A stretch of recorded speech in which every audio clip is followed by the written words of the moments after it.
16वीं सदी का हिंदुस्तान। मुगल सम्राट अकबर ने अपनी शक्ति से अधिकांश भारत पर कब्जा कर लिया था, लेकिन एक खतरनाक दुश्मन हिंदुस्तान में अफगानों का शेर शाह सूरी का उत्तराधिकारी हिम्मत हारने को तैयार नहीं था।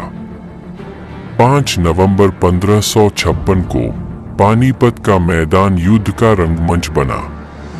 यह मुगलों और सूरी वंश के हेमचंद्र विक्रमादित्य के बीच टकराव था। हेमू एक साधारण व्यापारी से अफगान सेनापति बने। अपनी सूझबूझ और रणनीति से अपने नाम का डंका बजाने लगा। अफगान सेना को संगठित कर दिल्ली और आगरा पर कब्जा कर लिया। अब उसकी नजर थी अकबर के साम्राज्य पर।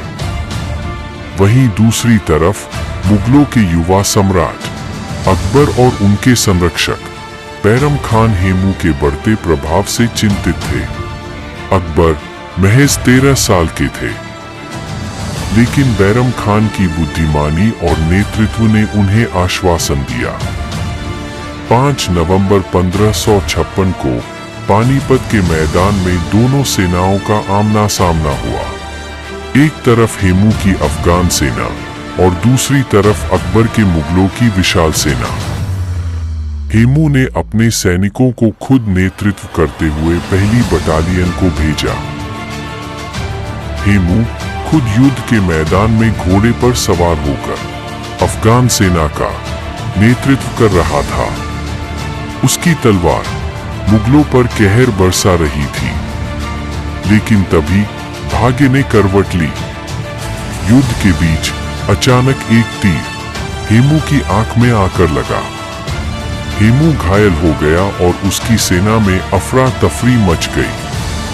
अफगान सेना बिना नेतृत्व के कमजोर पड़ने लगी।